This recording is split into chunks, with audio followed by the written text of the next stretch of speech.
Welcome back to the channel, guys. I've always said if for some strange hypothetical reason I was only allowed to keep 3 guns the rest of my life, the 3 that I would choose would first be a Glock 19 in 9mm. That way I have something for self-defense, concealed carry, home defense, that type of thing.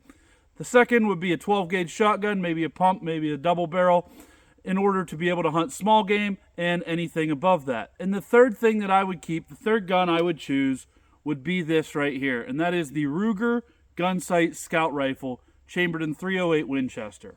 Now, you'll have to excuse me if my voice sounds a little bit nasally. It's about -3 degrees out here today in Pennsylvania. You might hear some trees cracking in the background, but we're going to do our best.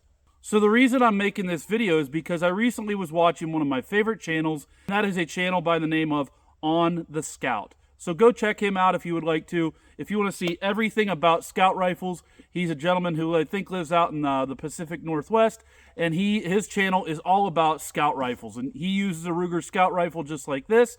And so I thought, you know what, I would make a video on my gun as well because I like his videos so much. So this particular rifle is actually the first gun that I ever bought when I turned 18 years old. And the reasons why I loved that gun back then are still the reasons why I love this gun today. Now, first of all, as a teenager, due to movies, video games, and real life, I was completely enamored by the M14 rifle. I just thought it was the coolest thing, and so naturally, I wanted a Springfield M1A. Now, the problem with that here, in Pennsylvania, we are not allowed to hunt deer with semi-automatic rifles. So therefore, I couldn't buy a M1A and use it for hunting, which would be my main purpose for this rifle. And so I still could have bought an M1A, but I thought it would be more practical to buy something that I could actually use in deer season. So that is what ultimately led me to the Ruger Gunsite Scout Rifle. Now, as a young 17, 18-year-old, I know they're completely different, but to me, because of the extended magazine and everything there, the Ruger Scout Rifle, to me, looked like the bolt-action version of an M14 or an M1A.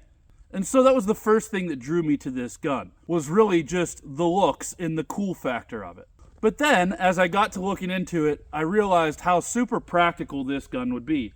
As you can see, it's very compact. It's got a 16-inch barrel, this particular model. They do make them with an 18-inch barrel, but I got the 16-inch barrel. Chambered in .308 Winchester, very common caliber, plenty good enough for deer and any other kind of big game. It's very lightweight. I believe it comes in under 7 pounds. And it's a very rugged, reliable, and accurate setup in a compact package. And so in this video, I'm going to go over my scout rifle setup and why it would be the one rifle that I would own if I could only own one. Now, first of all, many of you are going to take one look at that scope, right? And you're going to say, this is not a scout rifle. You have it set up with a traditional mounted scope. This is a Leupold VX Freedom in 2-7. And it is not a long eye relief scope like Colonel Jeff Cooper would have preferred back in the day. Normally, a lot of people, if you want a scout scope, you would put it on this forward-mounted Picatinny rail. I chose not to, and I know, sacrilegious, but I even took off the rear iron sight. Now, I still do have the iron sight at home. I can carry it in a pack or whatever, so if it came down to it, I could take this scope off and throw the iron sight back on there, the peep sight, very easily. So mainly, guys, I went with this 2-7 Leupold VX Freedom because it was more traditional. It made more sense for my eyes. I'm actually legally blind in my left eye, so scopes and optics can get a little bit tricky with me. Likewise, my wife actually uses this gun in deer season sometimes, and she does not do well with scopes at all. And so this was, in my opinion, the easiest way for her to get used to using a scope. I didn't want to deal with the forward-mounted long eye relief scope for somebody like her. Now, the other things that I love about this gun, like I said, is number one, the size. It's very lightweight, it's compact, it's got the 16-inch barrel, but then it also has a 10-round magazine. So this gun came with a 10-round steel box magazine from Ruger, but you can also get, and I think some of the new ones might be shipping with these polymer waffle mags made by Ruger. I think they might make some new ones too, and I think they might actually take the AICS, I believe it is, pattern magazines. Can't remember all those letters, but there is a magazine that is interchangeable with some others. And then also, I will sometimes carry just this little 3-round mag, especially like in deer season, when I don't necessarily need the 10 rounds or whatever. And by the way, I'm using Hornady Whitetail 308 150 grain with the I think it's the SST interlock bullet. They're just cheap. It's just cheap ammo you can buy literally at Walmart or wherever. And the reason I went with that ammo is because I could find it everywhere. Back in 2020 with all that stuff going on, it was really hard. I was shooting SIG, Elite Hunters or something like that, and I couldn't find them anywhere. So I just started shooting Hornady Whitetails out of it, and they shoot very good out of it. And I've had no issue with them, and I can always find them, and they're cheap, so that's just what I go with. So yeah, usually I'll carry, a lot of times I will carry the 10-round magazine in the gun, which is kind of nice because if you're hunting or you're just out on the ranch or whatever, you probably don't really need a spare magazine. You definitely could take one, and I do sometimes, but chances are 10 rounds of 308 is going to be enough. But it's pretty cool, I think, to be able to take that 10-round magazine and then also throw another one in your pocket like that, and then you've got 20 rounds of 308 ready to go. It actually, this gun in particular, originally came with the American walnut stock, I believe it was. It was actually a brown wood, and I actually kept that stock in the house because I didn't want to get it all dinged up, so I bought a synthetic stock just to, you know, actually be able to use the gun and not worry about getting marks all over the stock. So I kept that other stock to keep it nice. If I ever want to hand this down to my son or something, then it will be in better shape. But my setup is very simple, guys. Again, I've got the regular mounted scope. I use the factory rings from Ruger, and I did paint the front sight orange. I used to use this with iron sights only, but ever since about 5 years ago, I was deer hunting with it, and I got to the point where I couldn't see antlers very well. I couldn't count them. Here in PA, you have to have 3 on one side up top where I live, so it was a lot better to have a scope for me. Now this is the Mauser style action, and in my opinion, this is the best action there is when it comes to a bolt action rifle, at least the best safety. And I really like the 3-position safety on there because forward obviously means shoot, and this gun is clear, by the way, pointing in the safe direction. So forward means shoot. In the middle means you cannot shoot, but you can still rack the bolt. Okay, so this is really good for whenever you want to unload a round or something, or, you know, chamber one, you can still keep it on safe while moving the bolt. And then all the way back locks the bolt up completely, and I absolutely love that feature because if you ever go carrying a gun around in deer season, I've found at times that this bolt can get caught on a vest or something, or a tree stand, whatever, and a lot of times I've found that it will actually open up on accident with other guns like my Remington 700, my Mossberg Patriot. With this one, I don't have to worry about that. It's completely locked up. And then another cool unintended feature of this gun is with that forward mounted Picatinny rail, where normally you would put a scout scope, I've actually found that you can mount a flashlight right there using an Olight side mount and a this is just a Streamlight Polytac that I keep this on my AR usually because this will be a big no-no in deer season, right? But if you ever did want to use this for hunting at night, you know, coyotes or something along that line, or self-defense like we're going to talk about here in a minute, you could put a light on there very easily and it does not impede the scope whatsoever. Now the last thing that I'm going to talk about here before I shoot a little bit and go over some philosophy of use is the sling. I actually normally just ran a normal claw sling, you know, like the rubber ones that's just a conventional hunting sling, and that always worked perfectly fine for me. Recently, I had a Mossberg 500, and I had a sling on it, and I didn't really like the way it was set up on there. So I thought, what the heck, I was going to try it out, and I put the sling on my scout rifle from the Mossberg 500, and so far, it works pretty good. It just has the strap here on the stock, so that you can have the gun in like the ready position. Now up in the front here, you do have to go under the stock, so it's a little bit goofy if the gun is sitting the wrong way.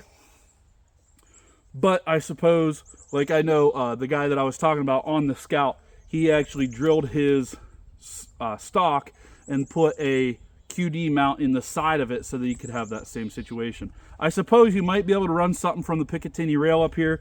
I personally probably wouldn't do that just because that's attached to the barrel, and I just don't think that's a great idea. But I'm just trying out this stock to see how it works, and so far I like it. As you can see here, if I'm still in camera, it hangs down there at the ready position, and I can get it up very quickly and you know, have it ready for be able to shoot quickly in a moment's notice. Now, the reason why I would choose this gun if it was my only rifle, if this is the only one I could have for some reason, is mainly because it's so versatile. Yes, obviously it's going to be good enough for deer hunting. It's a 308, it's a bolt action. Don't need to go into that too much.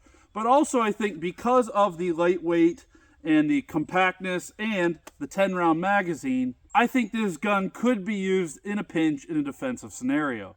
Just to show you the shootability of this gun, I got a couple of 2-liters here at about 20 yards, and then I've got a silhouette target out at about 150, maybe 200 yards. And so I'm going to do my best here to shoot as fast as I can and show you that this gun could be used if you really had to in some sort of defensive scenario.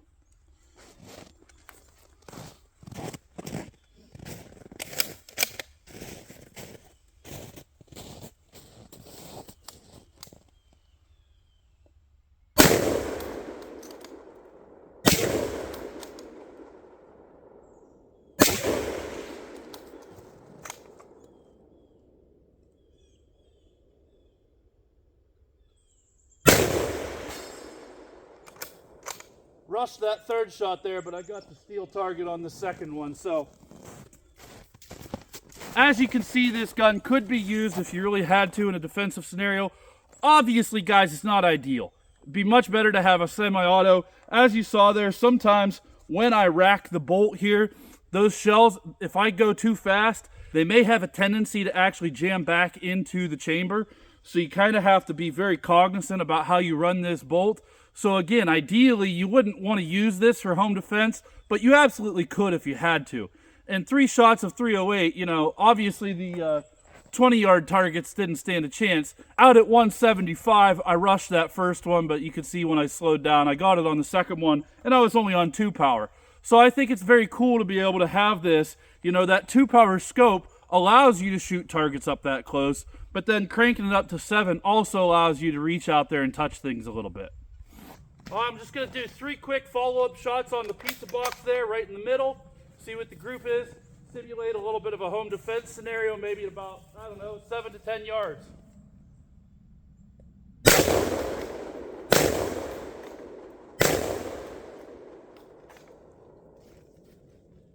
As you can see there, I got a little jammed up on that last round. Kind of shows you why I think maybe a semi-auto would be better. But again, definitely could be used. There's our little group right there. I was aiming at the 14, and not too bad for shooting real fast and, you know, having to rack that bolt in between each round. You know, just one of those rounds of 308 is probably going to be enough.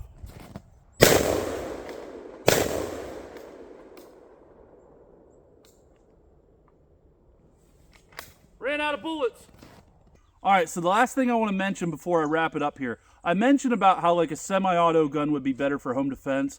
I'll be honest, guys, if I lived in a state where I was allowed to deer hunt with a semi-auto rifle, I probably would go with either an M1A or an AR-10 of some sort of semi-auto 308 battle rifle, because I personally think that that would be probably actually more versatile. You could use it for hunting still, you could use it for home defense and all that kind of good stuff. And, you know, not to say that in a, you know, without rule of law situation, you couldn't use a semi-auto to hunt with, but, you know, just for practical purposes, for me, this is the one gun I would own if I could only own one because of the laws in my state. But overall, guys, I still absolutely love the Ruger Gunsite Scout Rifle in 308. I believe they used to make these in 5.56 and 6.5 Creedmoor before too, maybe even 450 Bushmaster, but just go with 308, okay? Anyways, yeah, I love this gun. It will never leave me. And it is the one rifle that if I could only have one, this is what I would choose. And I know Ruger actually marketed it that way. And honestly, I think that was pretty good marketing because it's fairly true. So let me know what you guys think about the Scout Rifle concept, about the Scout Rifle in general. And if you guys want to see more content about Scout Rifles and the Scout Rifle concept, or just this gun in general, please let me know down in the comments. I'm a small channel, I'm new to this stuff, so your feedback is greatly appreciated. And as always, like and subscribe and keep blasting.